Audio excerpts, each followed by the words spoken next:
Hola, ¿cómo están? Soy Javier Moreno, su abogado de confianza. Y hoy, en un episodio más de Pastor Podcast, sean bienvenidos. Con nosotros hoy el licenciado en Contaduría Pública y Auditoría, maestro en Antropología y doctor en Derecho Mercantil y Tributario, Percy Iván Aguilar Guetta. Bienvenido, maestro. Así que comencemos. ¿Qué podemos entender como inteligencia artificial? Bueno, lo que al menos yo comprendo y lo que he podido estudiar es que la inteligencia artificial es una serie de programas y sistemas diseñados para ir copiando la forma de pensar del hombre en una máquina. O sea, copiar cómo piensa el ser humano a través de una máquina y que esa forma de pensamiento y de conocimiento se vaya resguardando y se pueda compartir de manera fácil a otros seres humanos. Y ahí encontramos, digamos, a mí me gustó mucho un post que vi en un momento, es que, por ejemplo, Albert Einstein aprendió mucho, pero todo lo que aprendió no lo pudo dejar trasladado como una copia a otra persona. Mientras que la inteligencia artificial permite que trabajando con nosotros los seres humanos, empieza a aprender cómo nos comportamos nosotros, empieza a aprender hacia dónde nosotros vamos caminando, se graba todo lo que nosotros aprendemos y lo puede compartir con otras máquinas, o podemos simplemente hacerle un copy-paste y trasladarlo a otra máquina. Entonces la inteligencia artificial básicamente es un sistema que de alguna manera busca copiar la forma de pensamiento de nosotros y utilizarlo en beneficio, lógicamente, en este momento del ser humano. Veremos más adelante el beneficio de quién lo puede hacer, ¿verdad? Bueno, sí, ese es un punto vital, en beneficio de quién puede ser. Correcto. Y también el tema que usted señala, que el poder conservar la información que vamos generando a lo largo de nuestra vida es algo vital. Aunque, bueno, ya lo hemos logrado a través de los libros, pero quizá tener la disposición tan inmediata como lo tenemos y lo vamos a seguir teniendo con la IA, es el punto clave y vertebral de todo esto. Correcto. Y en ese sentido, mire, el tema es que los estudiantes, pues, pueden ser tratados en algún momento como algún tipo de objeto o algún tipo de vaso. A mí me gusta referirme a estudiantes, la palabra estudiantes, porque alumno no me gusta porque no, ya pasó de moda. Ya pasó de moda, pero es que también sí hace la idea de que el estudiante no tiene que aportar a la educación. Y yo creo que ese es el peligro que tenemos con la IA, porque el estudiante puede quitarse la idea de empezar a analizar y criticar lo que le están diciendo, sino solamente empezar a recibir información de la inteligencia artificial. Y bueno, después de todo, como usted en su experiencia nos podrá confirmar, el estudio propio de una ciencia no solamente es el cúmulo de los conocimientos, sino cómo aplicarlos. Correcto. Y esa es la diferencia que hace un profesional con un profesionista. De ahí que creo que tenemos que tomar en cuenta que como docentes no podemos someter al estudiante a ser un simple objeto que se le tenga que rellenar de conocimiento. Correcto, como una grabadora. Pero fíjese que aquí pasa algo porque, digamos, nosotros acá en Guatemala, por lo menos en la experiencia que yo tengo 27 años de ser docente en la Universidad de San Carlos de Guatemala, y los estudiantes cuando llegan a la universidad tienen mucho temor de hablar, mucho temor de contradecir al docente, y uno les empieza a decir, mire, aquí ya estamos en la universidad y lo que yo le estoy diciendo a usted no necesariamente puede ser la verdad. Y usted tiene que cuestionarlo, tiene que preguntarse, ¿será que lo que me está diciendo es cierto? ¿Será lo que me está enseñando es verdad? Y ese cuestionamiento le permite a usted en un momento confirmar que lo que está aprendiendo es correcto o aprender usted por su propio medio. Sin embargo, debido a un medio tenemos un sistema educativo muy represivo. O sea, es un sistema, nuestro sistema educativo es represivo desde la preprimaria hasta llegar a la universidad, e incluso en la universidad hay mucha represión, porque hay compañeros profesores universitarios que si se les pregunta, si se les hace preguntas en el aula, se molestan con el estudiante. Entonces eso hace que los estudiantes en un curso digan, no, mi primer encuentro con el profesor universitario, él se molestó conmigo porque yo le pregunté. Entonces al preguntarle yo, mejor ya no le pregunto a nadie más porque no sé cómo vaya a ser el otro profesor y todos se enojan. Entonces empiezan a quedarse solo como receptores de conocimiento, ¿verdad? Y no es lo correcto. Lo correcto debería de ser que él critique ese conocimiento. Porque la gran diferencia entre la inteligencia artificial y nosotros va a ser que nosotros como seres humanos vamos a poder cuestionar lo que la máquina tiene. cuestionar lo que está en el sistema. Podemos decir, eso era válido el año pasado, ya no es válido. El sistema no lo va a poder hacer porque el sistema solo está captando conocimiento. Y ahí es donde nosotros podemos generar nuevo conocimiento e ir ganándole a la inteligencia artificial. Porque si la inteligencia artificial capta todo y es como un cerebro, un gran cerebro, captando, no tiene todavía la capacidad de poder contrastarlo con la realidad. Mientras que nosotros como seres humanos tenemos ese conocimiento y podemos contrastarlo con la realidad. Pero el estudiante desafortunadamente no quiere hacer eso, o tiene miedo de hacerlo, o el sistema desde que era niño, quizás su maestra cuando estaba en preparatoria lo regañó porque él la cuestionó, dijo, mira, lo que tú piensas, o digo, maestra, yo no estoy de acuerdo con lo que usted está diciendo, por ejemplo, que hiciera eso un niño, seguramente lo van a castigar. Y ese castigo que le van a dar llega y tiene sus repercusiones hasta la universidad. Ya no va a cuestionar él a nadie más porque fue castigado en un primer momento. O también ocurre el problema que los padres, cuando los niños preguntan mucho, se comete el error. No, ya no me preguntes, te voy a regañar o te voy a castigar tanto que me preguntas, en lugar de buscar la forma de ir satisfaciendo esas necesidades de conocimiento que tiene el niño. O sea, esa necesidad de aprender que tiene el niño. Recordemos que, por ejemplo, nosotros en el caso de la filosofía maya, según el Popol Vuh, somos creados como indagadores. Ahí dice el Popol Vuh, y se creó al indagador. El indagador es el investigador, es el que cuestiona, el que verifica, el que compara, el que dice esto cómo es, quiero aprender de esto, estoy aprendiendo de la realidad. Sin embargo, en nuestro sistema educativo eso se nos detiene, no, usted no indague nada, aquí está lo que se dice y aquí está escrito, esto fue lo que pasó y ahí está. Y un gran ejemplo de eso es lo que nos enseñan, por ejemplo, en el tema de la invasión de los españoles, ¿verdad? Que mataron que Tecumán intentó matar al caballo porque creo que era parte del cuerpo de Pedro Alvarado, el Quetzal se posó en su pecho. Ese gran engaño en los libros guatemaltecos ha construido una sociedad de seres que realmente cuesta que ellos empiecen a pensar diferente porque nuestro sistema les limita ese conocimiento. Y entonces tenemos el riesgo ahora de que ellos mismos, los estudiantes, empiecen a ver de que lo que está en el sistema, lo que la inteligencia artificial me dice a mí, eso es verdad. Y solo así puede funcionar. Y entonces muchos estudiantes ahorita, que es lo que está a la mano y que se está utilizando mucho, es por ejemplo el ChatGPT. El ChatGPT lo que hace es que yo le puedo preguntar, mire, dime qué es, por ejemplo, sociedad, qué es Estado, qué es gobierno republicano, y se lo describe, ¿verdad? Y entonces, esto como lo dice la ChatGPT, eso es cierto, pero ¿qué tal si se equivoca? ¿Y qué tal si así es, pero en otros países, no acá con nosotros? ¿O qué diferencia hay entre un país de América Latina y un país europeo, por ejemplo?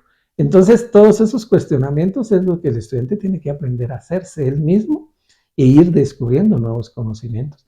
Pero como está planteado nuestro sistema actualmente, vamos a encontrar que el estudiante lo que va a hacer es únicamente recibir y recibir el conocimiento de otros, porque la inteligencia artificial no crea propio conocimiento. Lo que la inteligencia artificial hace es tomar el conocimiento que se ha acumulado en todos los sistemas que se han ido creando y ese conocimiento trasladarlo al que se lo pide, ¿verdad? Pero no está creando conocimiento, lo que está es tomando el conocimiento de las bases de datos. Y lo que sí, de alguna manera, logra la inteligencia artificial es empezar a contrastar con quien la está usando, con quien la está manejando, ¿verdad? Con quien está diciendo, le está preguntando algo. Ahí es donde la inteligencia artificial empieza ya a generar y puede llegar en un momento determinado a pensar igual que nosotros. Y de hecho hay mucha inteligencia artificial que estamos usando actualmente y que no nos damos cuenta. Por ejemplo, cuando estamos escribiendo un post en Facebook, ya nuestra plataforma, nuestro sistema, nuestro algoritmo, si yo escribo buenas tardes, porque esa es mi forma de saludar, automáticamente cuando pongo la B ya me aparece la frase buenas tardes. Entonces ya solo le doy pasar yo y ya queda. Pero si otro usuario escribe feliz tarde, porque esa es su forma de decirlo, feliz tarde, la máquina lo comprende como algo que esa es la forma en que él piensa. Entonces, cuando pone la F, y automáticamente le pone feliz tarde, ¿verdad? Entonces, ahí ya empieza la inteligencia como a generar un acercamiento hacia la persona. Claro. Y ese acercamiento hacia la persona, pero no puede ir más allá a lo que la persona le está pidiendo en este momento. Todavía no. Vamos a ver si hay alguna tecnología, por lo menos de lo que nosotros conocemos, porque tampoco significa que nosotros conozcamos mucho, es poco lo que nosotros conocemos, realmente diría yo que es poquísimo lo que sabemos a todo lo que hay y todo lo que existe ya en el ámbito de la inteligencia artificial. Claro, por supuesto. Bueno, para ir contextualizando a todos aquellos que están pendientes, tenemos un primer punto, el tema del análisis y la capacidad del estudiante para poder, pues, discutir la información que le va a dar la inteligencia artificial. De ahí partimos de dos puntos. El primero, el que usted habla, que es un fenómeno cultural del cual los estudiantes son penalizados desde muy chiquitos para poder no cuestionar a la autoridad. Claro que eso, por supuesto, podemos incluso retroceder 500 o más años en la historia de la humanidad. Claro. Pero sí, comparto lo que usted indica. Incluso yo recuerdo, yo por ejemplo soy un estudiante muy visual. Entonces, a mí que me digan, mire, usted repita 20 veces el mismo texto, no me va a servir, pero me lo explica y se me queda toda la vida. Incluso si hace un dibujo, ahí estamos. Pero esa parte esencial de empezar a evolucionar en la docencia es algo que se ha estado repitiendo durante casi 3 décadas, que el catedrático tiene que evolucionar en su manera de poder transmitir los conocimientos. Claro. Sin embargo, sí, yo por ejemplo en la universidad no tuve esa experiencia, yo la verdad es que tuve muy buenos catedráticos que sí se permitían, pues quizá no cuestionarlos, sino ayudar en el proceso interactivo de la creación del conocimiento. Claro que pues citando a Aristóteles en el sentido de decir, mire, no podemos permitir que nadie se esfuerce en no crear conocimiento. Y lo mismo, no podemos permitir que el estudiante se quede sin esa capacidad de análisis, porque si los haríamos técnicamente adictos, por decir una palabra, o más bien dependientes de la inteligencia artificial. El profesional o el estudiante no podría desarrollar sus habilidades o sus quehaceres sin tener la ayuda de la tecnología. Pero sí no considero que tenemos que tomar en cuenta que también tiene una ventaja. Ese es el punto que nosotros tenemos, el primer subproblema del tema que estamos analizando, el tema del análisis. Pero eso se puede soslayar, usted ya nos dio una solución. Pero, ¿cómo es que propiamente con nuestros medios hoy día en Guatemala podemos decir, bueno, tenemos que solucionar el problema docente? Aparte de que el docente tiene que tener un rol importante en la educación del estudiante, el estudiante también tiene que aprender a cuestionar. Porque es que también, doctor, no es que no podamos, hay algunos catedráticos dicen que no hay pregunta tonta. No hay pregunta tonta. El que no se queda es el que se quedó sin el conocimiento. Claro. Pero también, si no preguntan bien, no pueden obtener el conocimiento que quieren obtener. Claro, la respuesta, porque la base de una buena respuesta es una buena pregunta. Una buena pregunta. No aprendemos, no hemos ni siquiera, no tenemos un curso que nos diga, mire cómo vamos a preguntar. No. Entonces, quizá no es tanto que el estudiante, el catedrático, no quiso responder la pregunta del estudiante, sino no supo preguntar el estudiante. Y el catedrático tampoco captó en el aire lo que quiso expresar el estudiante. Después de todo, el guatemalteco tiene ese mal hablar. Nosotros hablamos mal, pero nos entendemos, ¿cierto? Sí. Hablamos mal y... Usamos mal el español. Usamos mal el español y por eso viene un extranjero y se queda extrañado la forma en la que nosotros hablamos, utilizamos los verbos, porque... Por ejemplo, el verbo aguardar, pues es pues esperar, pero hay muchas personas que lo utilizan como de otra manera, ¿cierto? Sí. Como sinónimo de guardar. De guardar, ajá. Pero nos entendemos. Sí, pero automáticamente sabemos qué está diciendo la otra persona. Sí, que es incorrecto. Y hay muchas cosas que tenemos de esos ejemplos. Así es. Y también el estudiante va a responder conforme a sus experiencias. Entonces, no podemos exigirle a un estudiante, que ese es otro tema importante en la IA, la desigualdad que usted planteaba. El estudiante, no todos los estudiantes van a tener la misma capacidad para hacer las preguntas a la inteligencia artificial. No, definitivamente. Y en ese sentido no van a poder obtener la misma información, que sea de calidad o no. Porque esta es, con Michael Foucault, un filósofo francés nos hablaba de las estructuras de poder. Y puede que el mismo algoritmo, sin querer, cree esas estructuras de poder porque al no hacerle bien la pregunta a la IA, estamos creando el algoritmo va a empezar a dar información en el sentido que le preguntaron.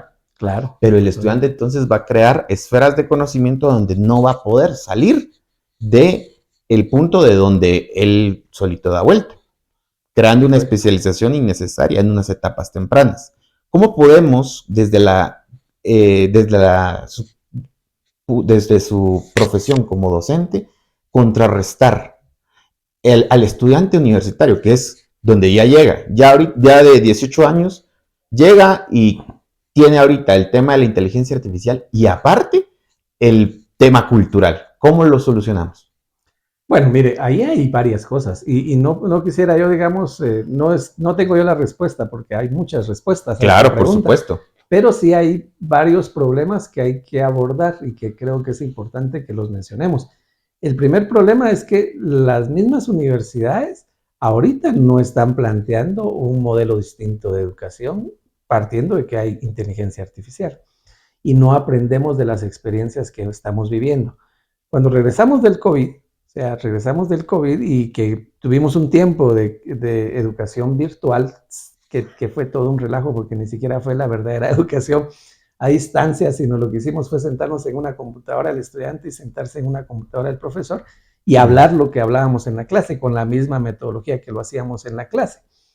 Pero debimos de haber aprendido de ese momento, o sea, debimos de haber visto qué tecnologías se fueron creando al entorno de todo ese gran laboratorio que algunos mencionan que el COVID fue un gran laboratorio. Yo pienso que tal vez no se diseñó así o tal vez sí se diseñó así, pero sí sirvió de base para un gran laboratorio en cómo nos vamos a comportar nosotros con la máquina, frente a la máquina, frente a las tecnologías. Entonces, cómo el profesor se comporta frente a la tecnología y cómo se comporta el estudiante frente a la tecnología. En este momento, aquí en Guatemala, ninguna universidad está haciendo ese planteamiento.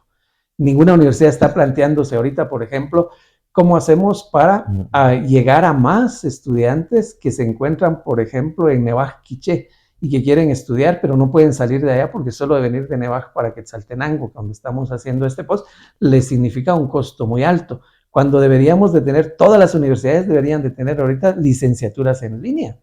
No lo hicimos y no lo estamos haciendo. La Universidad de San Carlos planteó una licenciatura en línea que creo que es en criminología, no sé cómo le está yendo, pero fue la única que lo estaba planteando desde antes, pero después de eso ya no se planteó. Y todos, la mayoría es porque dicen los que somos de la época de los 80, digamos, porque nosotros, incluso yo, no crecí con las computadoras, fui aprendiendo la computación en el camino y lo poco que sé lo he ido aprendiendo más como autodidacta que de otra forma, aprendiendo de lo que hay, buscando información, pero la mayoría de los que son como yo niegan y dicen que la educación tiene que ser así como estamos usted y yo acá platicando, conversando, en un aula, y ahí tiene que estar el estudiante, y no hay otra forma de educación. Esa tiene que ser y esa es la mejor educación. Podría ser, pero ¿por qué no avanzamos y decimos, esta es ahorita la mejor, pero ¿por qué no más adelante vamos a tener una distinta? ¿Por qué no podemos llegar a otros lugares y llevar la educación a todas partes por ejemplo, en este caso de Guatemala, a los sectores más lejanos? Bueno, ¿eso por qué no lo hacemos? Porque nos negamos al cambio, porque somos muy reacios al cambio. Creemos que lo que se hace bien ahorita es lo único que se va a poder hacer bien. Entonces, ¿cómo hacer para que el estudiante no se quede en ese mundo solito él ahí dando vueltas, preguntándole mal a la inteligencia artificial, recibiendo mala información de la inteligencia artificial, porque puede recibir una mala respuesta, ¿verdad?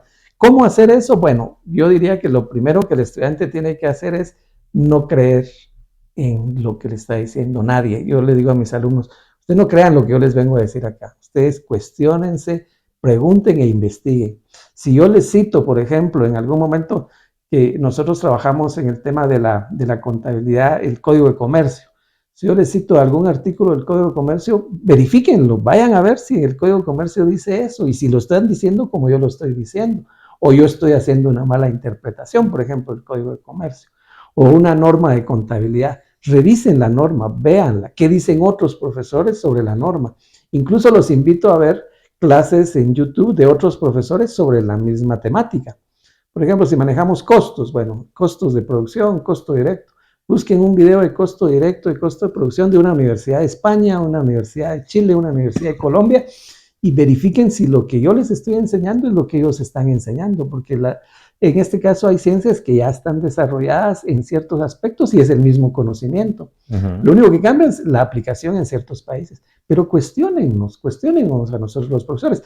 Si no lo hacen de manera directa, háganlo de manera indirecta. Ir a ver a los libros, ir a ver a los videos. Ahorita hay profesores en YouTube de todo. O sea, ahí en YouTube hay de todo, bueno y malo desafortunadamente, pero hay de todo. Busquen lo bueno.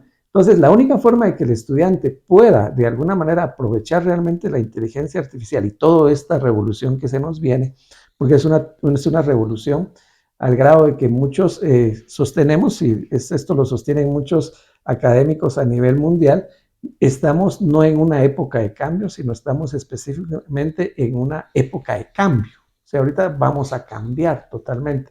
Es un cambio como el de la revolución industrial, cambio totalmente distinto. O sea, en cuestión de 10 a 15 años, la forma en que estamos viviendo hoy va a cambiar totalmente. Muchas de las cosas que hacemos hoy van a cambiar totalmente. Sí, claro. Entonces, eso el estudiante tiene que aprenderlo, porque el que está ahorita estudiando, por ejemplo, en primer año de una carrera, ya sea abogado y notario, ya sea medicina o contaduría, cuando se gradúe dentro de 6, 7, 8 años, ¿qué realidad va a vivir? No la realidad que estamos viviendo hoy.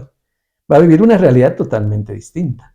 Entonces, bajo esa realidad totalmente distinta, debe estar preparado para ella.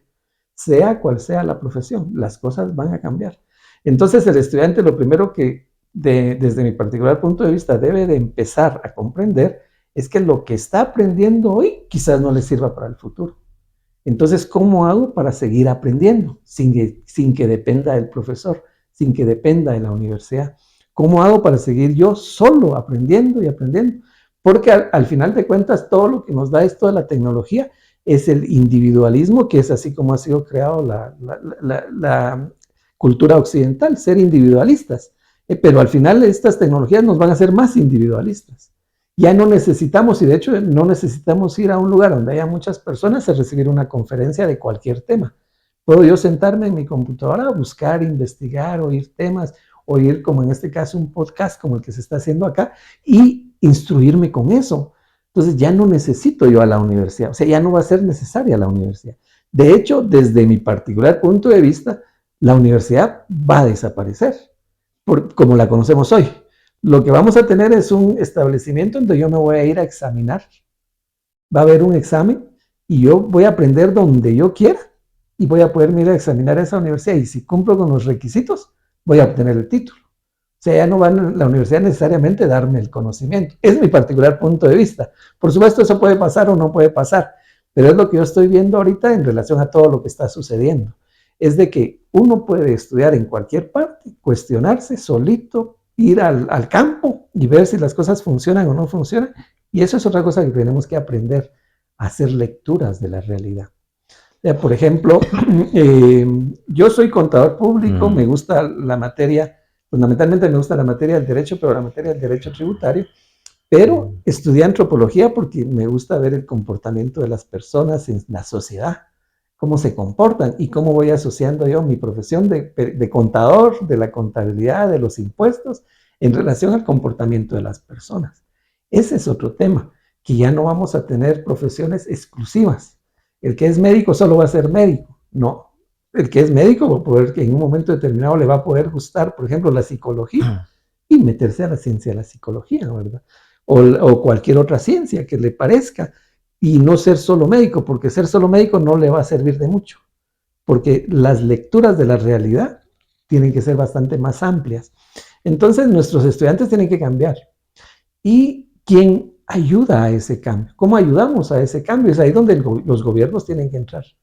Los gobiernos deben empezarse a plantear qué clase de estudiante vamos a tener en 5 años, digamos. Los niños que están hoy naciendo, ¿cómo van a ser los estudiantes dentro de 5 años que van a entrar a la escuela?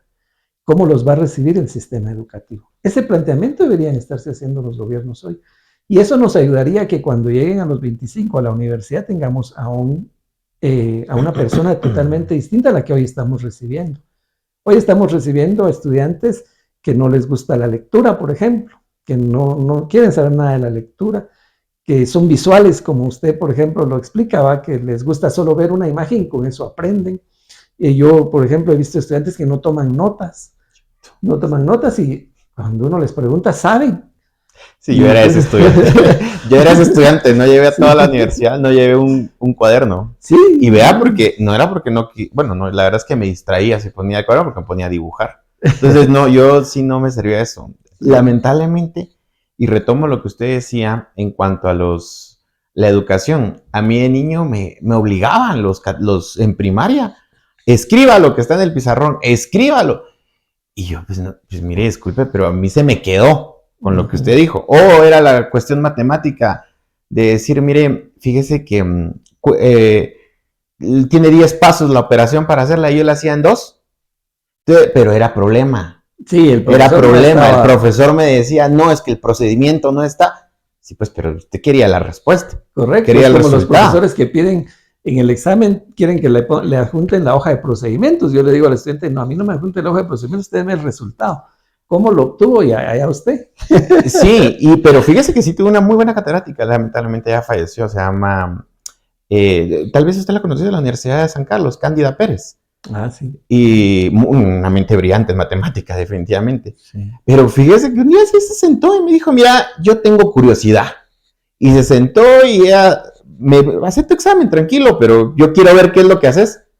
Porque también esa es mi forma de hacer las ecuaciones y todo. Al final, no, entonces no hay problema.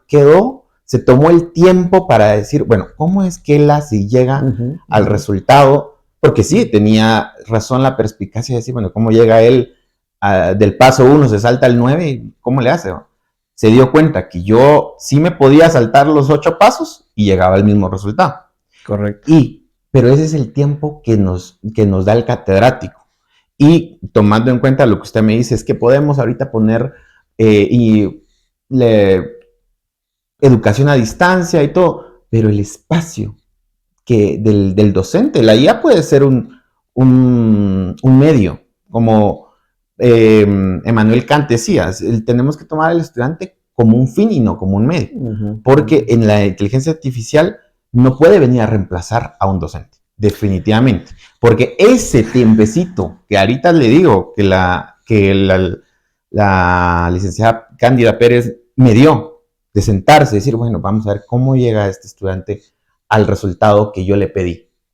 Ese espacio no se va a poder reemplazar con la inteligencia artificial. Correcto, pero usted habló de un maestro, ¿de cuántos tuvo usted? Si tal vez tuvo 60 maestros, uno hizo eso. Vea, fíjese que tuve buenos catedráticos, no crea. Sí, tuve buenos catedráticos. Por ejemplo, usted yo creo que también lo conoce, al licenciado Hugo Soch. Ah, sí, Hugo. Y sí, la verdad es que yo tuve muy buenos catedráticos. Le hablo que yo no me quejo de mis catedráticos de bachillerato y la universidad. Ajá. Magníficos. La verdad es que incluso en la universidad yo tenía no puedo cuestionar a una en específico, pero también ella ya era una persona que no creo que nunca había dado cátedra, pero exceptuando una catedrática, de ahí todos mis catedráticos fueron magníficos, la verdad. Sí, ahora vea lo siguiente, digamos. Pero perdone que le interrumpa, maestro. Pero sí, comparto que la universidad siempre ha sido este espacio en el cual los estudiantes podemos discutir, crear conocimientos, e históricamente también han sido espacios para poder crear incluso revoluciones, que es el caso de la Universidad de San Carlos de Guatemala, ¿cierto? Claro. Y bueno, antropológicamente es normal que las tecnologías puedan venir y transformar la sociedad y la forma en la que vemos nuestra propia vida.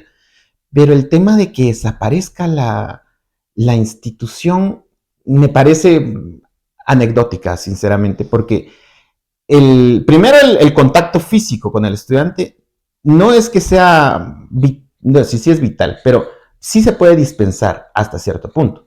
Pero en ciertas áreas del conocimiento definitivamente son muy prácticas. Por supuesto que, digamos, yo lo que veo es que no es que vaya a desaparecer, se va a transformar. Y, por ejemplo, les cito un caso.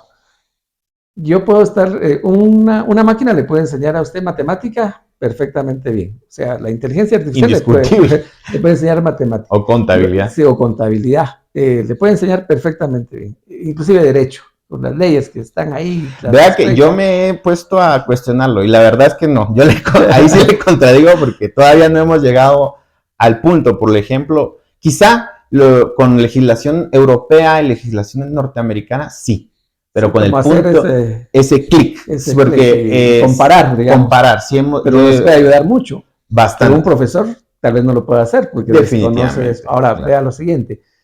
La inteligencia artificial en este momento, con lo poco que nosotros conocemos, puede hacer muchas cosas. Puede enseñar esas materias, la matemática y todo, y se va a poder adaptar. La inteligencia artificial se puede adaptar a sus necesidades. Yo puedo pedir que se adapte a mis necesidades. O sea, yo puedo, por ejemplo, con ChatGPT, que es el que está más de moda, yo puedo entrar y decirle, mira, a mí me gusta que tú escribas así, yo quiero que escribas de esta manera porque así escribo yo.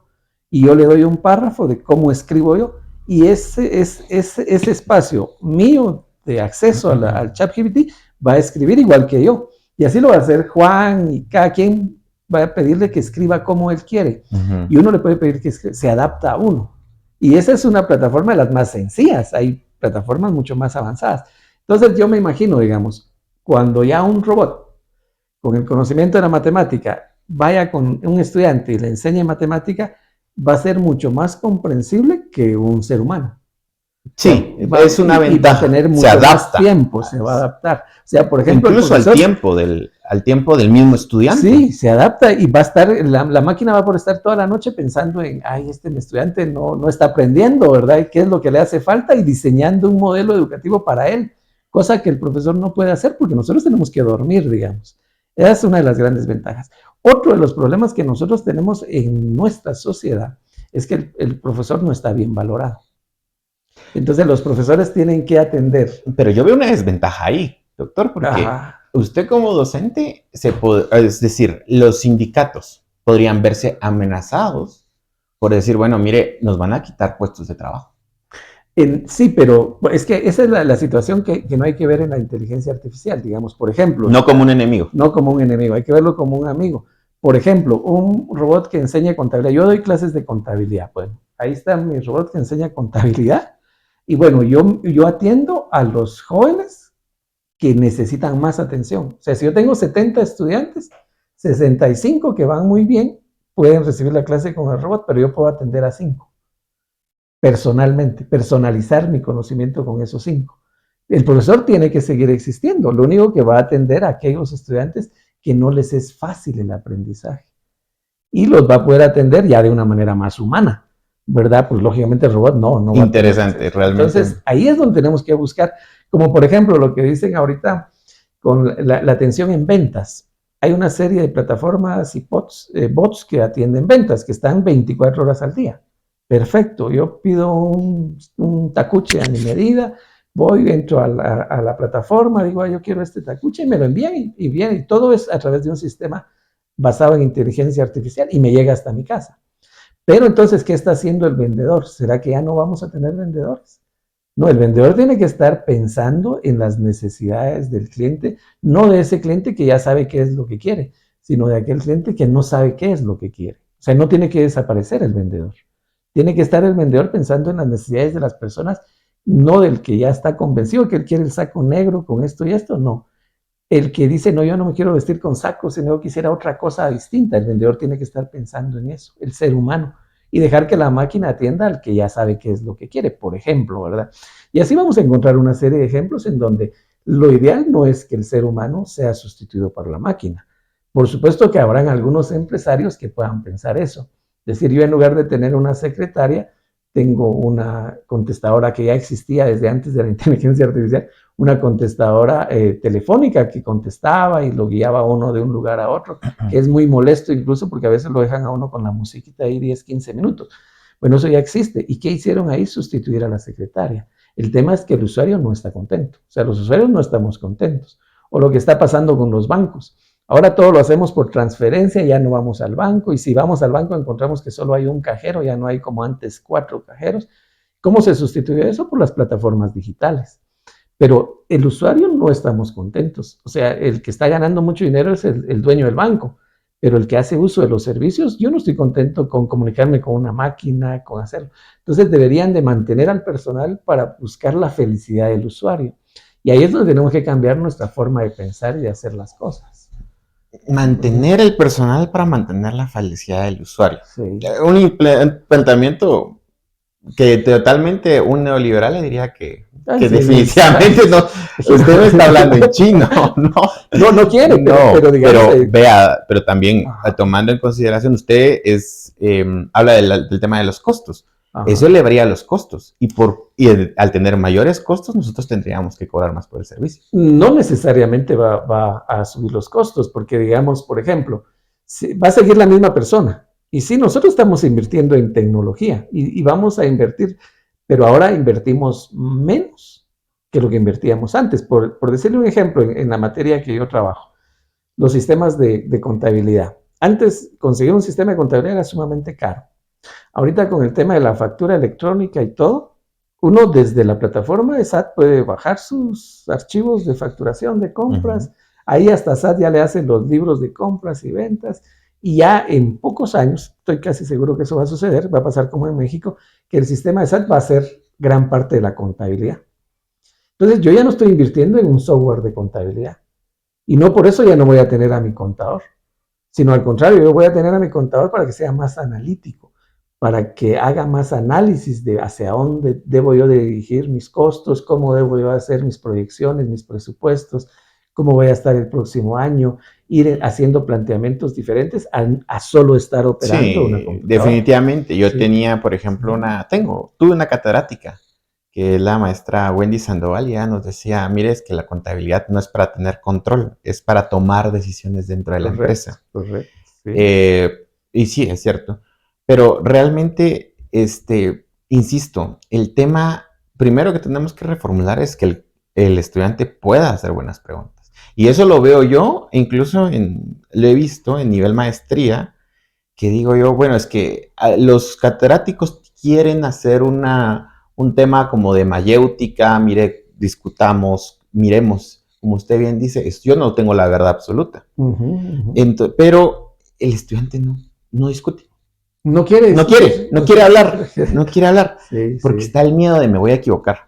Y yo también veo eso, que no solo el catedrático, también el conjunto de estudiantes desde niños, se burlan del niño que no comprendió en el momento, o que hizo una pregunta que a criterio de los demás ya debió haberse contestado. Sí, que te está preguntando algo que ya nos explicaron, digamos. Sí. Exacto.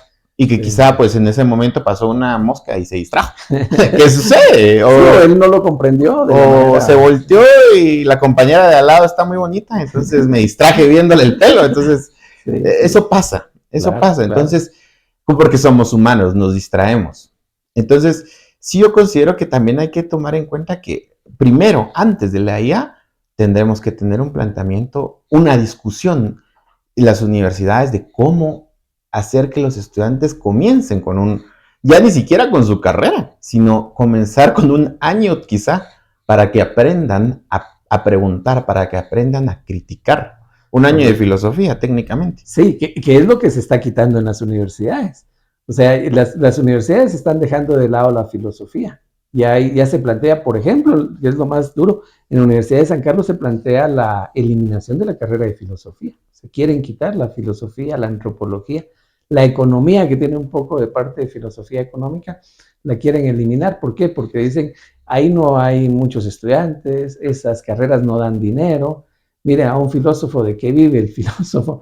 Pero lo toman como que la filosofía está allá y los de medicina, los de económica, están por acá. Y eso no es así. La filosofía, como usted lo dice muy claramente, debe estar en todo. Debería estar en todas las carreras. Todos deberíamos de recibir ese año de filosofía. Todos. Pero, ¿qué universidad tiene filosofía, por ejemplo? ¿Y cuántos estudiantes tienen la carrera de filosofía? Porque se ha tomado como algo muy exclusivo de una élite. Y la filosofía no es de una élite, la filosofía es de todos. Todos deberíamos de tener filosofía.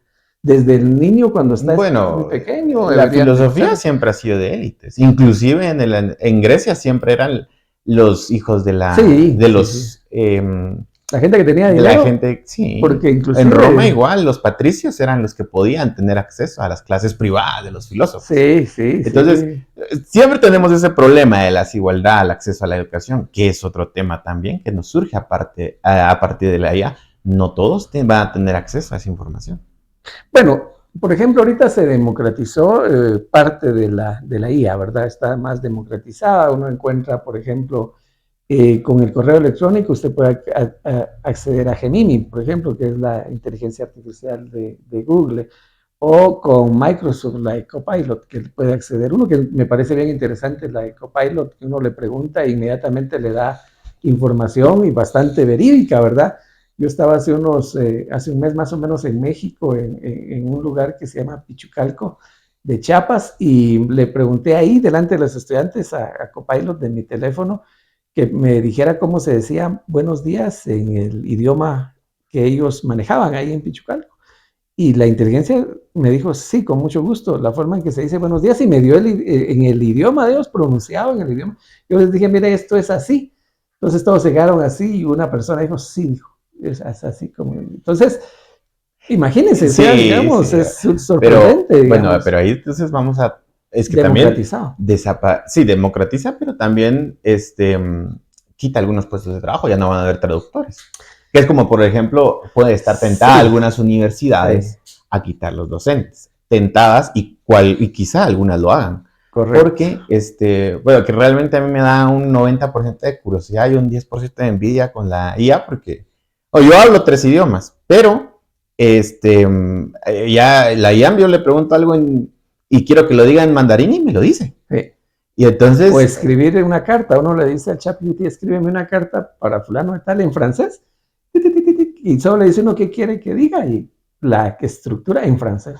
Y de manera correcta. Sí, me puse a molestar y a hablar con ChatGPT la vez pasada en francés y que dijo una parte que sinceramente yo me quedé como que saber qué dijo. Saber qué dijo. Sí, saber qué dijo. Y pues sí, es el tema de sentirse uno una novedad, una alegría por el tema de que está la educación democratizada, pero humanamente también le da uno así como que, bueno, pero... Entonces también mata el fuego de querer descubrir, porque realmente está como que, ¿para qué lo voy a hacer si de todas maneras, ¿para qué voy a aprender inglés, voy a aprender francés, si ya tengo una inteligencia artificial que pueda traducir instantáneamente? Que se me ocurre una idea, que bueno, podría ponerse a alguien un audífono. De hecho ya existe. Y sí, vi la de Google, pero todavía está en fase de prueba, pero pues va a avanzar a un punto en el que ciertos conocimientos van a quedar en el olvido. Sí, muchas cosas.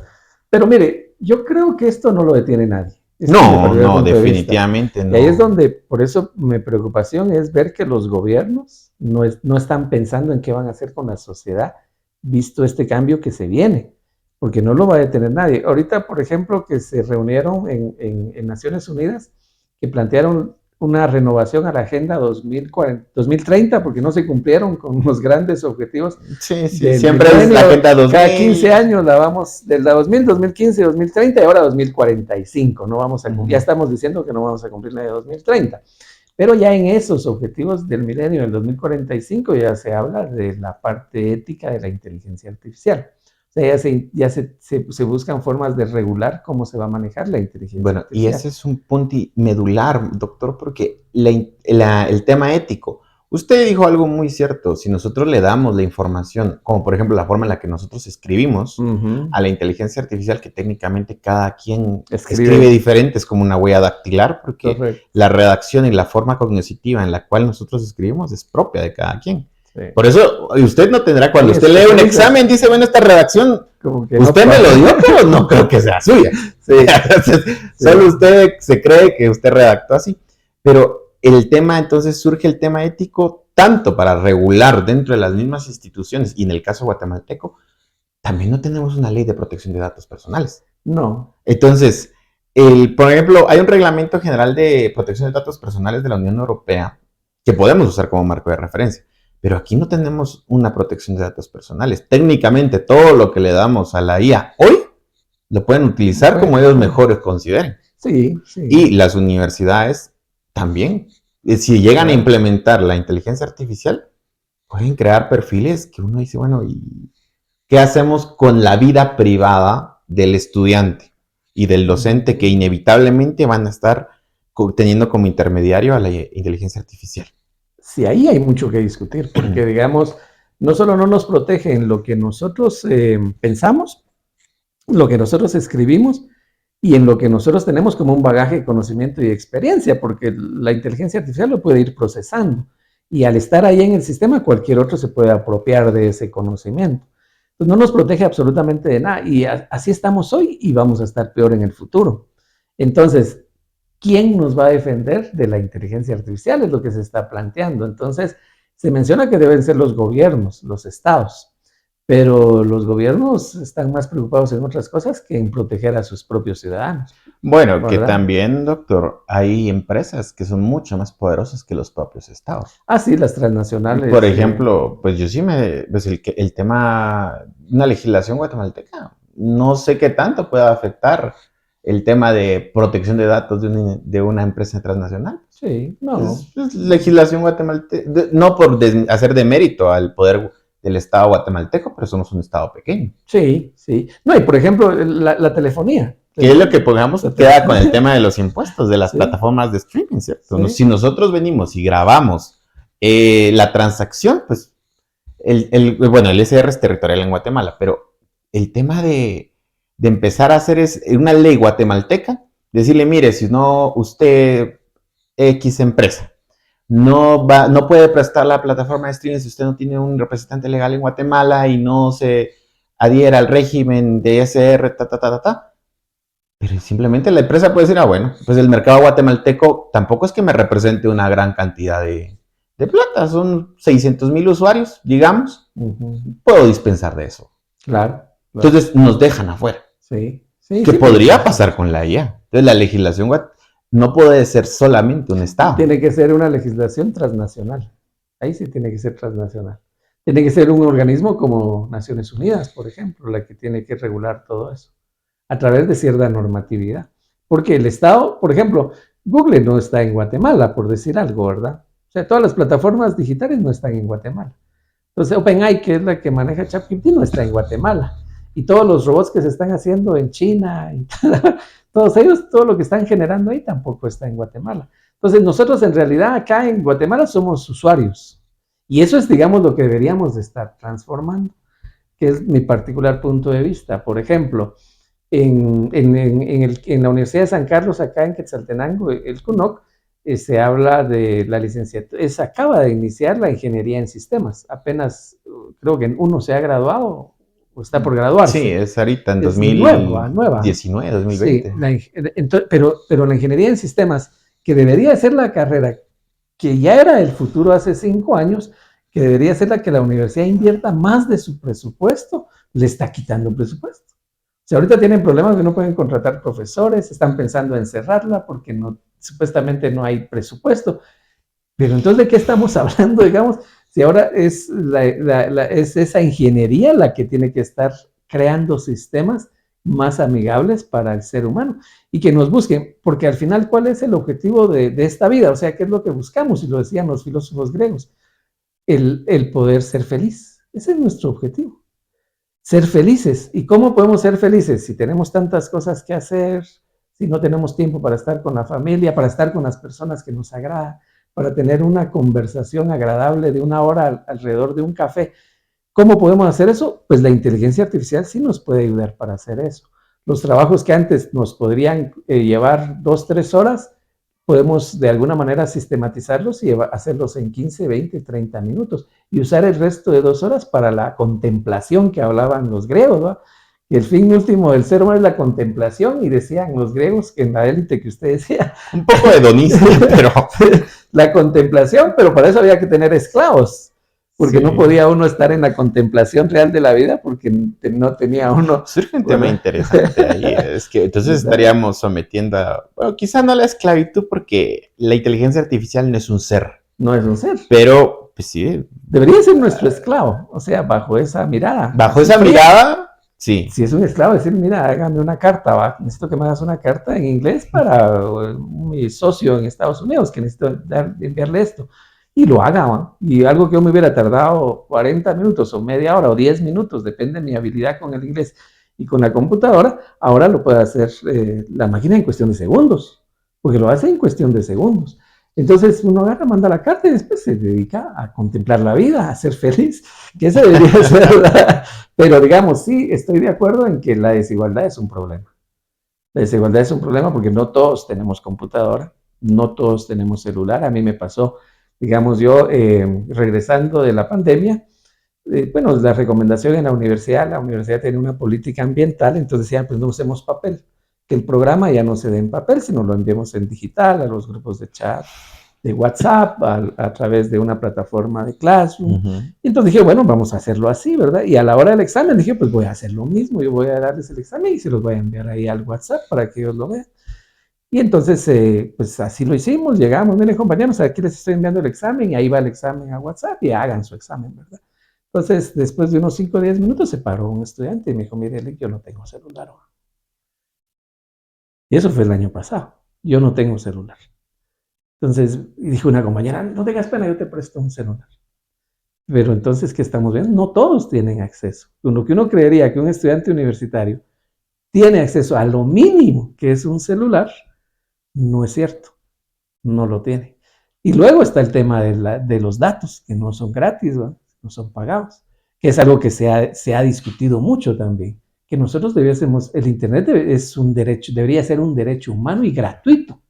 Sí, no es la primera vez que escucho esa posición. El Internet debería ser un derecho humano y gratuito para todos. Es que las tecnologías que se están creando ahorita se han privatizado, pero las tecnologías deberían de ser realmente gratuitas y no privatizarlas.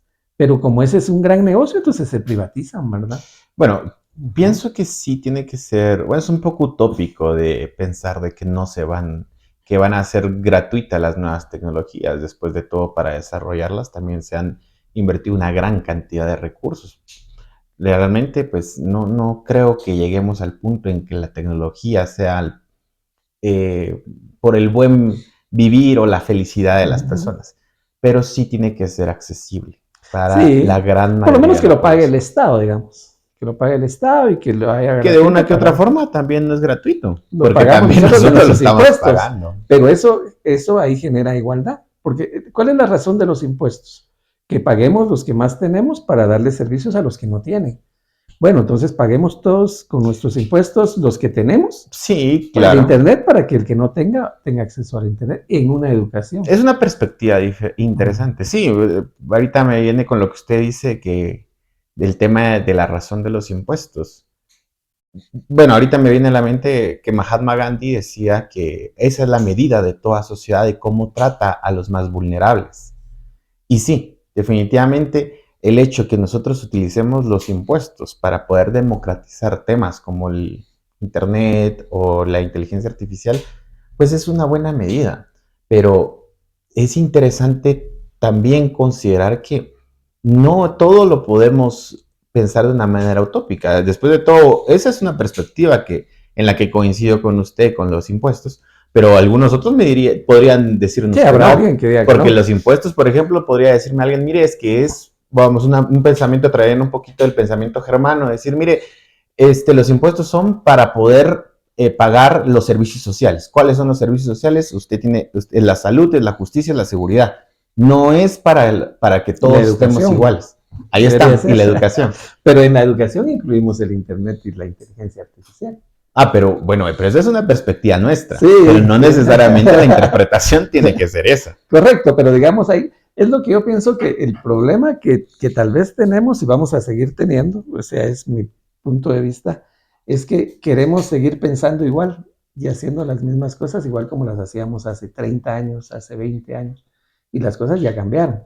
Entonces, la inteligencia artificial se va a convertir en algo del día a día, de lo vamos a tener ahí a la mano, y que entonces va a convertirse en algo que va a ser indispensable para vivir, necesario para vivir.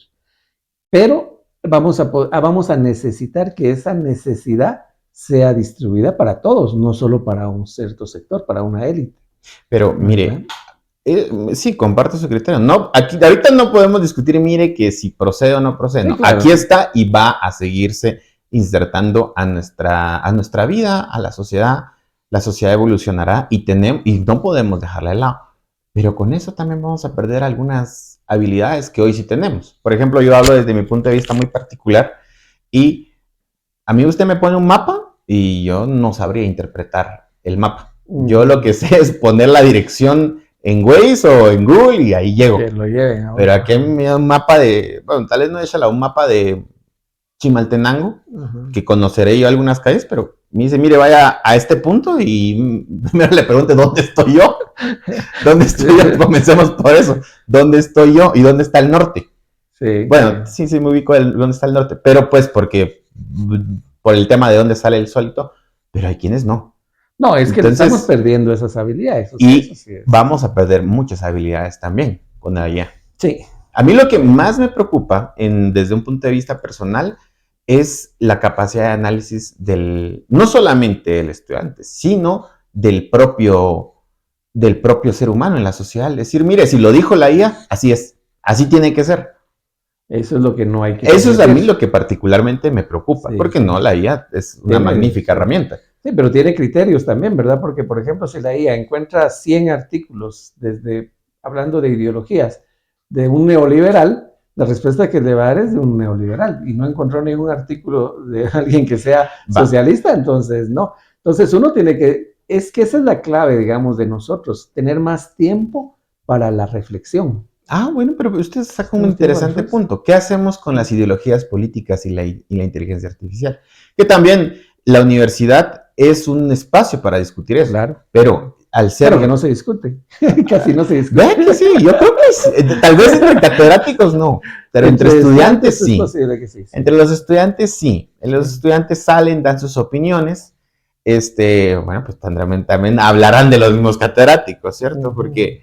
pues yo, por ejemplo, en la universidad sí me quedaba un rato platicando, que podría decir alguien es que están perdiendo el tiempo, ¿no? Que sí platicábamos que yo estoy en contra de esta medida, que yo no porque estoy a favor, y cada quien con su punto de vista particular. Claro. Quizás no llegábamos a una conclusión, pero sí lo discutíamos. Pero había reflexión. Pero había reflexión. Es lo más válido. Es más válida, para mí es más válida la reflexión que la conclusión.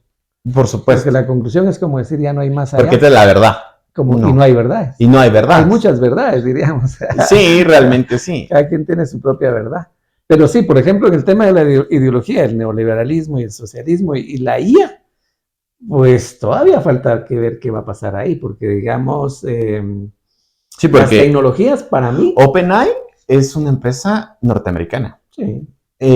No tenemos hay empresas europeas que están comenzando con el campo de la IA, pero no tienen la misma inversión que sí tiene OpenAI. Entonces, ¿qué es lo que hacemos? Porque vamos a tener un pensamiento muy occidentalizado, que no es malo. Yo lo que digo es lo que estamos el ser humano, lo que estamos queriendo transmitir es que tenemos que tener acceso a todo, porque si no creamos esferas de conocimiento. ¿Qué es lo que hablaba hace un rato, citando a Michael Foucault? Las estructuras de poder. Estaríamos expuestos a que el algoritmo únicamente nos muestre una parte de toda la pintura. Sí, y algunos, pero digamos que hay generaciones. Está la generación, por ejemplo, la generación mía y tal vez unos 10 años antes de la mía, que sí vivió realmente esa diferencia que había entre socialismo y capitalismo, porque se vivió a través de una guerra, ¿no? Entonces ellos la ven de una manera distinta. Pero nuestros jóvenes que hoy están naciendo, ellos no vieron eso. Entonces ellos todavía no logran diferenciar entre hasta dónde puede llegarse con una guerra, y que ya no solo es una guerra de ideas, sino ya una guerra en donde nos podamos matar porque yo quiero defender mis ideas y tú quieres defender las tuyas. Pero saben que hay dos ideologías, el socialismo y el capitalismo. Pero atrás de todo eso, digamos, el estudiante no fija posición, está pensando dónde... Pero, bueno, con el tema de las ideas, doctor, realmente, pues, todos tenemos derecho a la libre emisión del pensamiento, claro, y decir lo que mejor consideremos. Eso es, a mi criterio personal, lo que debe respetarse y defenderse. Derecho humano. Definitivamente. Ajá. Otra cosa, que alguien me diga, mire, es que respete mi opinión. No, pero disculpe, pero si usted está diciendo una tontería, tiene derecho a decir la tontería. Sí. Pero no, si tiene una tontería lo voy a discutir yo. Claro, se puede debatir. Sí. No, es que hay cosas que uno no es que ya ni siquiera quedan debates. Uno dice, pero ¿qué me está diciendo, por Dios santo? Claro. Es inaudito lo que dice. Entonces, porque hasta son discursos de odio y dicen, mire, es que es mi derecho dar mi opinión. No, es que disculpen, no es que no estamos aquí a usted no se le puede vetar el derecho a decir lo que mejor considere, pero que venga y usted quiere imponerlo, esa es otra cosa. Y ese es el peligro de la IA, que sin darnos cuenta, nos imponga un conocimiento. Pero mire, yo estoy casi seguro que esto es relativo, porque entonces, ¿qué es lo que tiene que pasar desde mi particular punto de vista? Por ejemplo, ¿qué alimenta ChatGPT, por decir algo? Usando esa como ejemplo. Se alimenta con todos los artículos que se han escrito en todas las plataformas y que los va a traer libros y los lee. Bueno, entonces deberíamos entonces de estar escribiendo más desde la ideología socialista. Si lo que más se ha escrito es desde la ideología neoliberal capitalista, empezar a escribir más puntos de vista desde una visión socialista, para que la inteligencia artificial pueda hacer el contraste de eso y nos pueda dar mejores respuestas. Porque al final lo que va a usar la inteligencia artificial es toda la información que está en la web. Y por lo menos yo creo que si se discrimina, ya no va a funcionar la inteligencia artificial. Si le pongo un algoritmo que me diga, usted va a ir a buscar solo la información de escritores neoliberales o capitalistas desde esta ideología, eso ya no me sirve a mí, yo ya no voy a confiar en la inteligencia artificial y no la voy a usar. Porque a mí lo que me interesa es que busque información en todas las bases de datos y que me dé información de todas esas bases de datos. Sí, totalmente imparcial y equitativo. Sí, como una máquina que lo que hace es leer y que me dé la información que encontró de lo que leyó.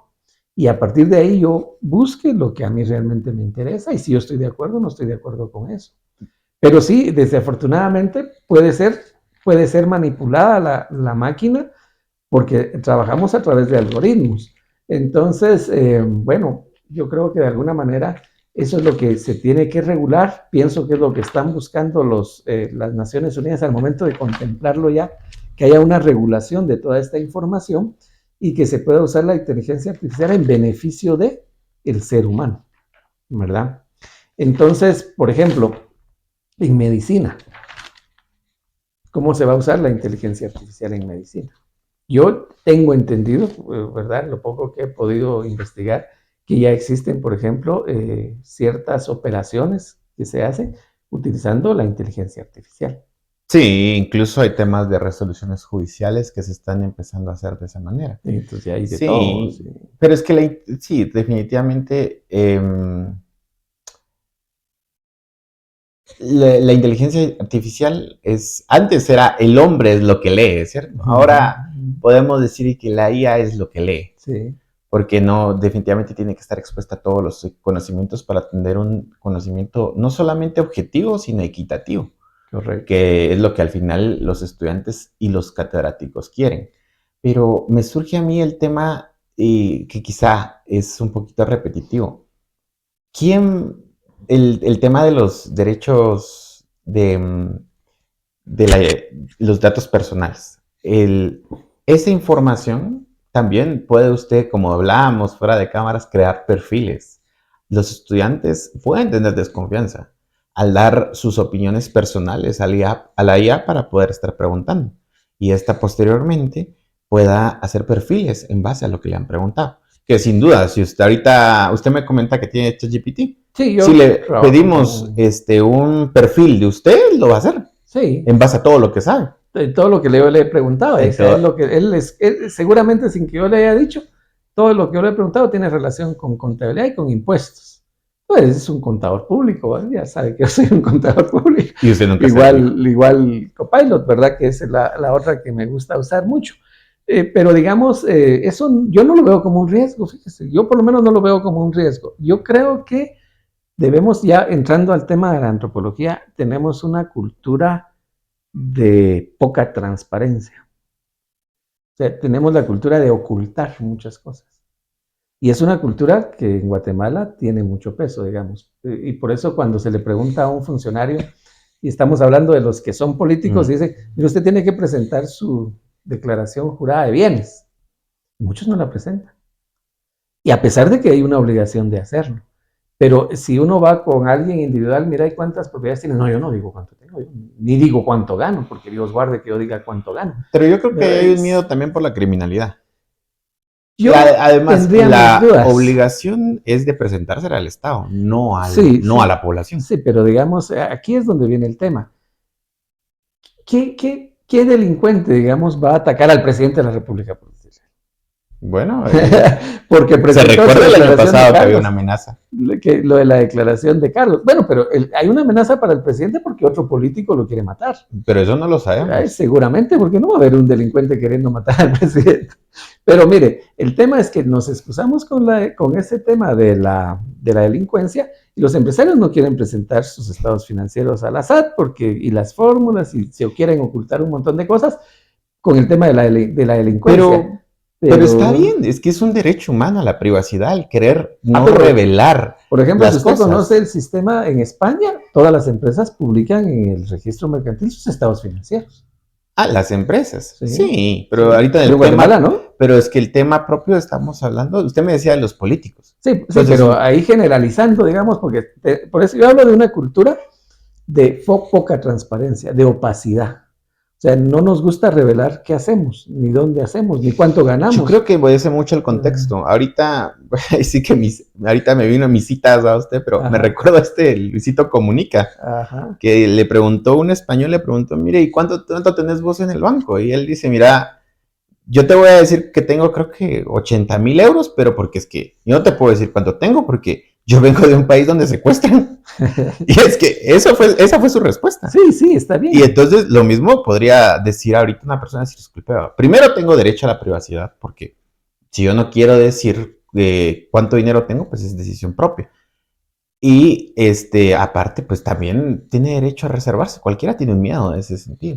Ahora, el sistema europeo, la idea eurocentrista es un poquito diferente, porque es una sociedad totalmente distinta a la nuestra. Por ejemplo, yo escuché hace años a una trabajadora social que era de la Universidad de Lund y me decía, mire, es que Guatemala es un país violento, porque desde que el perro que está en la calle, usted agarra una piedra y el perro ya sabe que se lo va a tirar.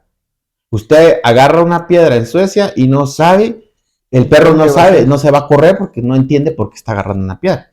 Entonces, llega hasta ese punto la violencia en Guatemala. Sí, pero el problema es aquí que ahí en Suecia no están los perros en la calle y los perros no la persiguen.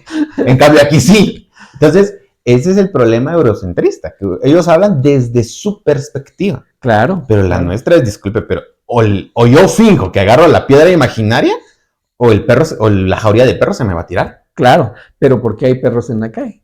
Ah, bueno, pero ese es otro tema. Es interesante. La verdad es que podríamos tomar no solamente un punto de vista meramente cultural, que por ejemplo en Cunoc, ahorita me viene a la mente, hay un mundo de perros. Ah, sí, hay una cantidad. Un mundo de perros. Y no son pocos los que me han contado que los han mordido ahí. Sí. Y nadie o que los han corrido. Que entre esos yo. Yo me he tenido que correr de los perros ahí.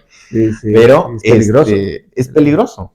Pero sí, yo creo que ahí hay una pequeña confusión entre el amor al ser sintiente, que es un perro, por supuesto, y confundirlo con un tema de que sea un ser humano, pues. Sí, no es totalmente distinto. Pero retornando al tema que nos atañe, doctor, también el tema de las estructuras, usted habla de la opacidad en el tema del guatemalteco. ¿Cómo le hacemos, vamos a Universidad de San Carlos de Guatemala, tiene que invertir para ponerse a la altura de otras universidades? ¿Cómo le hacemos para que sea lo más transparente posible en su experiencia e implementar la guía en la Universidad de San Carlos? Porque es la guía, sí. Aunque es la madre de todas las universidades en Guatemala, eso es indiscutible, así que... Si lo hace ella, lo van a hacer todas. Sí, bueno, que realmente hay unas universidades que se han adelantado en otros temas, por ejemplo la VG que se adelantó en el tema espacial, que la verdad es que es impresionante que sale uno, pero si da San Carlos tendría que tener el papel de darle el primer paso. Sí, sí, ¿Cómo lo ve usted? Mire, yo no lo veo difícil, es falta de voluntad política. Política, hablo de política interna de la universidad, ¿verdad? De quien la está dirigiendo, quienes la dirigen, digamos, porque dinero hay. O sea, dinero, sí, la Universidad de San Carlos tiene y tiene opciones de pedir más dinero, porque el aporte constitucional que no se le ha entregado bien, por ejemplo, el actual gobierno se comprometió a entregarlo bien, sí, solo sí se cambia el rector. Porque el rector tiene un problema ahí de fraude, digamos. Dejando de lado el tema de la rectoría, ¿qué retos se enfrentaría en el nuevo rector? En ese caso, ¿qué retos se enfrentaría dentro de la universidad? No, dejando de lado el tema político. Sí, dejemos el actual rector, que ya sabemos que es un problema. En 2 años, gracias a Dios, ojalá y se cambie. Mire, el primer reto es hacerle comprender a los que somos del siglo pasado y que tenemos que cambiar nuestra forma de ver las cosas. Bueno, yo creo que usted ya la cambió. Sí, pero digamos, estamos hablando de... Yo veo que, por eso le digo que hay generaciones, ¿verdad? La mía, yo la veo como una generación que es más por el tema de la guerra, por el tema de todo lo que se sufrió y esos cambios que vinieron, que pasamos de un momento en el que había tiranía militar y pasamos a una supuesta democracia y los cambios que se han venido dando. Nuestra generación, la que yo pertenezco, está más abierta al cambio. Pero hay una generación antes a la mía que no, que ellos estaban más acostumbrados a una forma de estabilidad total. Y luego hay una generación posterior que ya conoció las cosas de manera distinta, los que nacieron por ahí por los años 90, que ellos pues lógicamente ya tienen la computación en su quehacer y su día a día, y lógicamente ellos ya piensan de manera distinta. Pero no crea, yo me peleo con la impresora todavía, soy del 95. Yo me peleo con la impresora. Así que... Sí, es que digamos, y también va a encontrar usted a un joven de 20 años que se pelea con la impresora, o sea, es normal. Pero no nos podemos pelear, mas no podemos decir que esto ya es parte de nuestra vida y que al contrario hay cosas nuevas que van a venir cambiando nuestra forma de hacer las cosas. Todas esas nuevas herramientas que hay que empezarlas a aprender a usar y utilizarlas. Entonces, el primer reto del rector es cambiar la mentalidad de los miembros del consejo, porque el rector no manda, son 40 consejeros que llegan ahí, personas de todo tipo, de toda profesión, con diferente forma de pensar. Entonces, ¿cómo cambiarle a ellos que la universidad cambia o desaparece? Porque al final de cuentas, yo digo, la universidad va a desaparecer como la conocemos hoy. Va a haber una nueva universidad totalmente distinta.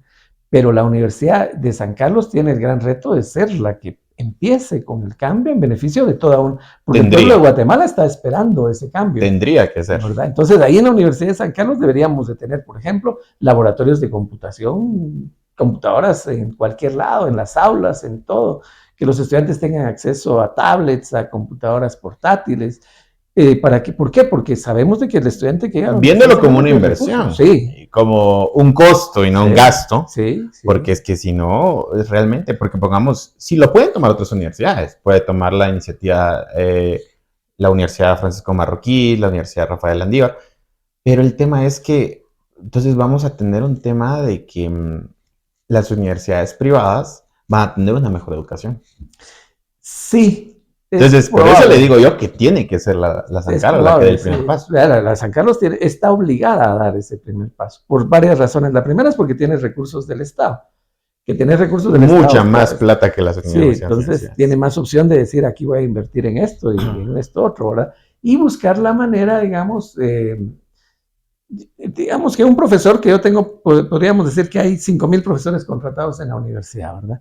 Mantener la misma cantidad de profesores con el mismo presupuesto, pero poder dar un mejor servicio al estudiante a través de la inteligencia artificial. O sea, utilizar la inteligencia artificial como ese mediador para llegar al estudiante, darle un mejor nivel educativo y llegar a muchos más estudiantes de los que actualmente se está llegando.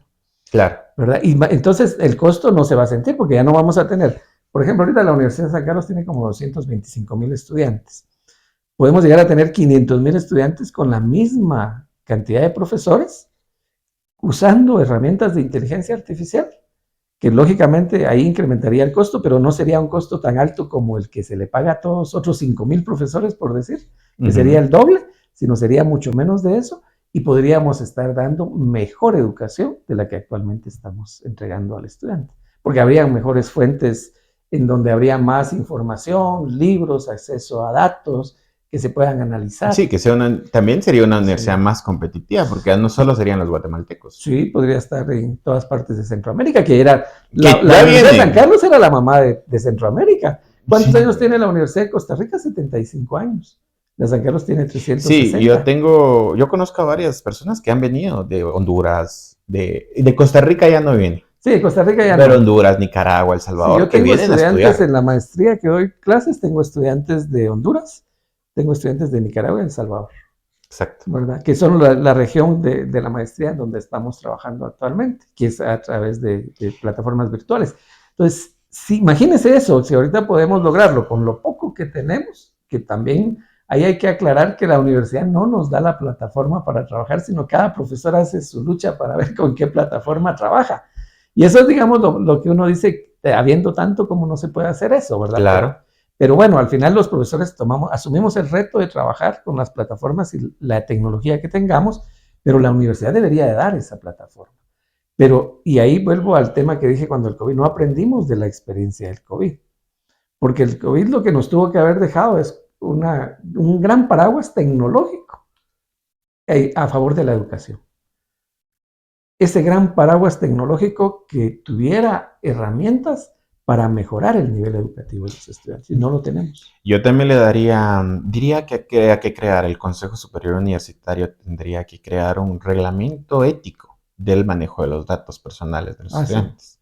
Sí. Pero fíjese que ahorita no tenemos ese reglamento, no tenemos inteligencia artificial y los datos del estudiante y de los profesores cualquiera los usa. Sí. Por eso es necesario el reglamento ético. ¿Sí? Ahorita que creo que estamos a tiempo, que también no creo que sea culpa de los legisladores ni del Consejo Superior Universitario no tener una regulación interna del tema de los datos personales frente a la IA. Después de todo, es una tecnología relativamente nueva, ¿cierto?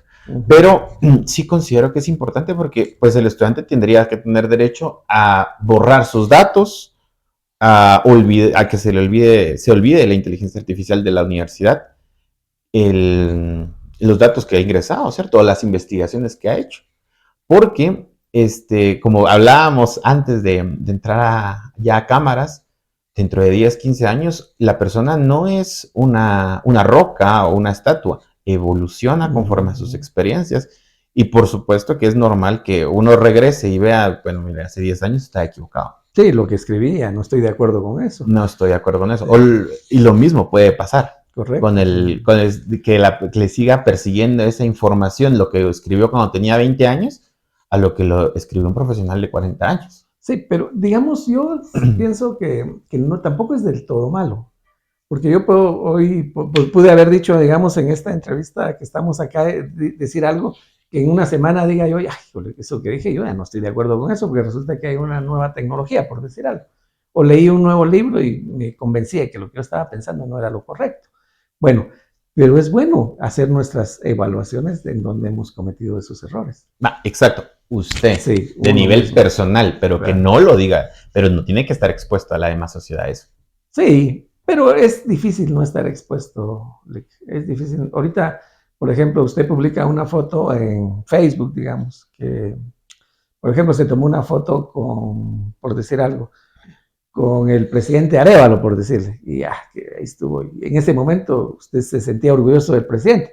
A los 5 o 6 años resulta que él es un corrupto, un ladrón, esperemos que no suceda, solo estoy poniendo como ejemplo. Y usted se va a sentir mal de haberse tomado la foto con él. Ya no la puede borrar.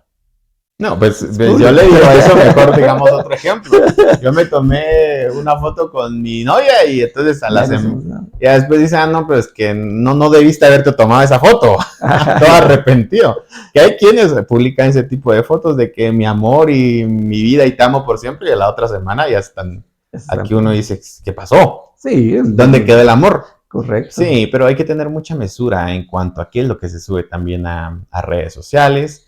Y en este caso también hay que ser muy pausado también la información que se le está proporcionando a la inteligencia artificial. Nosotros estamos hablando en el contexto de la docencia, del estudiante. y un poquito de la sociedad, pero hay iniciativas en Europa que quieren automatizar la administración pública y la administración de justicia a través de inteligencia artificial. Entonces, vemos que no solamente es en el tema educativo. No, es que tiene ventajas. Por ejemplo, SAT de Guatemala, el último caso que sacó de defraudación, el B410, el superintendente manifiesta ahí claramente que usaron inteligencia artificial, porque no se podían analizar 6 millones de datos con facturas y todo si no era con la inteligencia artificial. Pues ya la están usando. Ya la están usando y es una herramienta que no solo la usa Guatemala, la usa México, la usa Alemania, la usa España, la usa Singapur, o sea, en la administración tributaria. Igual la van a empezar a usar en el sistema de justicia, porque a mí me parece también que es importante en el tema de las resoluciones judiciales, el tema de las resoluciones de la Corte de Constitucionalidad, que híjole, a veces se echan las resoluciones que dicen, a lo mejor la inteligencia le ayuda a decir, mira, lo que están resolviendo ahí estás equivocado, analícenlo antes de publicarlo, ¿ah? Por ejemplo, que no se use como la última palabra, sino se use como una... Como un letrado. Sí, como un letrado. Como un letrado. Y lógicamente va a ser un letrado que... Tiene mucha información. Tiene demasiada información, sí, un poco... Sí. Por eso le decía 90% curioso, 10% envidioso. Porque sí. Sí, va a ser un letrado y le va a decir, mira, porque hace años resolvieron esto y tú ahora estás diciendo algo totalmente contrario. ¿Por qué? ¿En dónde está el error? O cosas así, ¿va? Pero no, yo creo que sí, definitivamente tiene que ser un tema. Inclusive ayudaría a la administración a ser más rápida en la administración de justicia, porque tal vez no las resoluciones de fondo, pero sí las resoluciones de trámite, que por la cantidad de trabajo que tienen los funcionarios públicos, que realmente aquí sí le digo yo, mire, por ejemplo, juzgados de los municipios de Quetzaltenango y Guatemala, es inhumana la cantidad de trabajo que ellos tienen.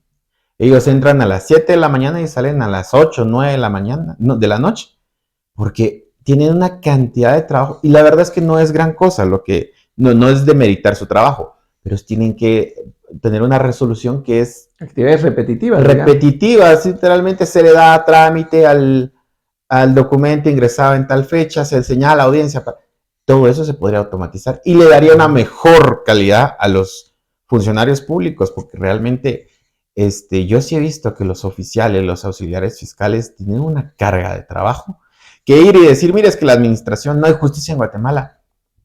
Mire, es que realmente ponerle a un auxiliar, ponerle, mire, son 2,000 expedientes, y estarle preguntando a uno, mire, ¿qué dice el expediente tal? Bueno, eso va a poder usar a la inteligencia artificial. Ahí se va a poder usar la inteligencia artificial. Sí. Bueno, dice tal cosa porque sí, realmente es inhumano para ellos estarles preguntando. Yo tenía un compañero que me decía, mira, es que fíjate que me toca hacerle de sopilote al Ministerio Público. Pero yo le decía, mira, la verdad es que tienen mucho trabajo. Sí tienen mucho trabajo. No es, ellos son humanos, se cansan, les da hambre, tienen sus problemas personales, porque el funcionario público se enferman. Tiene su vida personal. Claro. Entonces, sí, la inteligencia artificial nos podría ir consultando de mejor manera y llevarle guía a la administración de justicia, cómo va el proceso, pero las resoluciones de fondo sí se la dejaría al ser humano. Sí, digamos, porque ahí hay una parte humana, digamos, no se puede resolver sin ver la posición humana de la persona, las condiciones humanas mediante las cuales, por ejemplo, cometió un delito o una falta, ¿va? Eso hay que verlo, y eso ¿quién lo puede ver? Otro ser humano. Pero sí ayudaría a que el proceso sea más expedito, más rápido. Definitivamente, sí. Y ahí nos va a sacar de una serie de problemas. Con la menor cantidad de personal, digamos, que más eficiencia, que es lo que es lo que creo que están buscando. Y a mí me parece que vamos por buen camino. Cito un ejemplo, por ejemplo, en el Ministerio Público uno puede entrar, da su DPI, ahí le salen las denuncias que uno ha puesto y las denuncias que le han puesto a uno. Sí. Pues ahí las mira uno y dice, bueno, ¿y eso en cuánto tiempo lo hago? Cuestión de segundos. Exacto. Y ahí estamos. Igual con RENAP. Automatización, todavía no es inteligencia artificial, solo es la automatización del proceso. Igual con RENAP, igual ahora los antecedentes penales, o sea, nos ha resuelto la vida la tecnología. Sí, antes ir a buscar una partida de nacimiento, tendría que ir uno al lugar y ver si la municipalidad, y no entendía ni qué decía en el libro. Sí, ha ayudado bastante. Entonces, habría que amarrar esa automatización, los ERP, a la inteligencia artificial para que los procesos se hagan como los haría un humano, solo que usando a la máquina. Exacto. ¿Verdad? Entonces eso creo que nos puede ayudar. Y en educación va a suceder exactamente lo mismo. Sí, hay que automatizar ciertas tareas repetitivas que tienen ustedes como docentes. Pues, imaginemos la burocracia que usted mencionaba, el tema de las graduaciones. Hay estudiantes que dicen, mire, no me ha salido mi cierre de pensum y yo me quería graduar este año, porque todo lo hace un humano. Pero ¿qué pasa si lo automatizamos y utilizamos inteligencia artificial? Pues ya vamos a tener más rápido, en cuestión de días. O sea, cerró el 30 de junio, el 5 de julio ya tiene su cierre de pensum impreso y todo, y con el código QR para ver si es verdad o no es verdad. Entonces, todas esas cosas, digamos, se pueden ir utilizando para hacerle al estudiante la vida mucho más cómoda, al profesor la vida mucho más cómoda en el manejo de las notas. Ahora nos las hacen mucho más cómodas. Antes me recuerdo que había que usar la máquina de escribir y hacer toda el acta y todo. Ahora no, ahora entra uno al sistema y le da los nombres y uno solo pone las notas y es cuestión de minutos. Bueno, esa parte de la inteligencia artificial, mejorar los procesos, automatizar los procesos a través de la inteligencia artificial, le va a dar más tiempo al docente para atender mejor al estudiante y le debería dar al estudiante más tiempo para poderle dedicar a su proceso de aprendizaje. Y al docente, para personalizarlo también. Que era el ejemplo usted que me daba, que hay estudiantes que necesitan un poquito más de personalización para ver cómo es que ellos van avanzando. Correcto, porque lo que usted dijo, la matemática se puede aprender en una computadora, la contabilidad también. Entonces podríamos tener 100 computadoras ahí, el estudiante, bueno, contabilidad el tema y aprende la contabilidad. Ah, pero yo no entiendo y por más que ya vi este proceso aquí no lo entiendo. Ahí está el profesor. Y el profesor tiene tiempo para atenderlo y está relajado. Mientras que después de dar una clase totalmente llena, como sucede en la San Carlos, hay profesores que tienen 200 estudiantes en un aula y tienen que gritar. ¿Qué ganas le van a quedar para que al terminar esa clase atiendan a un estudiante si tienen la garganta cansada? Claro. O sea, y su sistema está cansado, el calor, todo lo que hay ahí en el aula, ¿verdad? Mientras que ahí la computadora hace la primera parte del proceso y el docente hace ya la parte cuando hay dificultades de parte del estudiante. Entonces, hay que buscar las formas, no pensar en sustituir a nadie, sino pensar en hacerle la vida más cómoda al estudiante, en el caso de la universidad, por ejemplo, y la vida más cómoda al docente para que tenga más tiempo de poderle servir al estudiante como el estudiante humanamente lo merece. Porque hay veces que incluso hay estudiantes que se acercan a uno y le dicen, mire, fíjese que tengo problemas, le cuentan los problemas de su vida, ¿no? Y han habido estudiantes que le han dicho a uno después, mire, gracias, que aquel día usted me escuchó, ya solucioné mi problema. Si no lo hubiera encontrado usted para contárselo, no sé qué hubiera hecho, qué decisión tan buena hubiera tomado. O sea, hay cosas así. El doctor no me recuerdo qué me dijo, pero qué bueno que le sirvió. Sí, uno, ha habido como 10 aquí, ya ni me acuerdo cuándo platicamos. Sí. Pero a la persona sí es un momento muy especial. Claro, para por ella, supuesto. ¿no? Entonces, esa es la parte humana que no puede dejarse de hacer, ¿verdad? Que también ayuda. El tema de estudiar también, la persona si está muy sobrecargada con sus propios temas emocionales, no va a poder aprender. No va a rendir. Así sí, es. Exactamente. Y esa plática puede ser la clave entre un Einstein y no, ¿cierto? Correcto, sí. Porque se puede sentir tan defraudado que ya no quiera seguir. Se va corriendo a la universidad. Sí, sí. Uno le dice, no, tú sí tienes potencial, utiliza el potencial, solo utiliza esta y esta estrategia y resulta que es un gran profesional después, ¿no? Muy útil para la sociedad. Claro, por supuesto, porque después de todo, usted como docente, su trabajo es poner el fuego de la... Encender la llama. Encender la llama de la curiosidad, de la investigación, ¿cierto? Sí. Y que no se queden ahí. No, que esa llama vaya creciendo. Y también explicarles a ellos de que ellos debiesen de estar sirviendo a la sociedad como tal. Y tienen que buscar la manera de sentirse útil dentro de la sociedad. No solo es de ir a hacer dinero a la calle, decir, bueno, ¿cuánto voy a cobrar por estos servicios o por esta consultoría? Sino, sí voy a cobrar lo justo, pero además estoy ayudando a la sociedad en un espacio determinado. Sí, el porqué. Sí. El buscar el porqué de la existencia propia. Correcto. No solamente no venimos, como usted bien decía al principio, no venimos solo a estudiar o a trabajar, sino venimos a también a tener un impacto, no solamente en nuestra familia, sino también en la sociedad. Que se reduce en ser felices, solo que a algunos nos hace ser felices leer un libro. A otro le hace ser feliz ver una película. A otro le hace ser feliz salir con los amigos a platicar. Entonces, ¿en dónde está nuestra felicidad? O a otros nos puede hacer felices trabajar, ¿va? Que es lo que a veces nos critican, es que usted trabaja 24 horas, pero eso me hace feliz, ¿va? Entonces yo estoy siendo feliz, que es lo que buscaba, en esta actividad especial que es trabajar o trabajar como docente. Creo que está un poco difícil definir felicidad. Sí, creo que, digámosle, cada mejor quien tiene su... No, placer, digámosle, porque es que felicidad ya es un poquito como... Creo que tenemos momentos muy específicos. No es un estado natural, por así decirlo. No, y no puede ser constante, ¿va? Porque... No, sería raro que alguien tuviera una felicidad extraña todo el tiempo. No, pero sí aquellas cosas que le hacen a usted sentirse feliz en un momento determinado. Por ejemplo, yo después de que salgo de dar clases me siento feliz. Me siento feliz y me dura mi felicidad en tanto llego a mi casa, pero estoy feliz porque fui a dar clases. Cuando no doy clases yo no me siento satisfecho, me siento mal, siento que algo me hace falta. Claro. Así habrá alguien que dice yo me siento feliz de ir un abogado a los tribunales, va, hice una buena audiencia. Sí. Me siento feliz de haber ido a... sí, hay quienes dicen que no les gusta ir a tribunales. Yo la verdad es que a mí me llevan a tribunales, yo soy feliz. Sí, y sí, porque me voy a dar la paseada y hablo con medio mundo. Entonces, eso no me sale a mí la cuenta, porque es que salgo a las 10 y regreso a la 1 y solo iba a ver un papel al registro. Sí. Pero ya me eché la platicada con medio mundo. Correcto. Pero bueno, entonces, yo creo que podemos concluir con eso, ¿cierto? Claro, sí, podemos concluir en que, digamos, la inteligencia artificial ya está. Y no somos ni tenemos la capacidad acá en Guatemala nosotros para poder decir que no va a venir, no, ya está. Y hay que buscar la forma de utilizarla en beneficio de ¿qué? De una mejor sociedad y de ser mejores seres humanos para poder convivir mejor en colectividad, que al final la felicidad también tiene que ver con la colectividad. No puedo ser feliz yo individualmente. Yo voy a ser feliz si somos felices todos. Y mi felicidad va a durar más si somos felices como colectividad.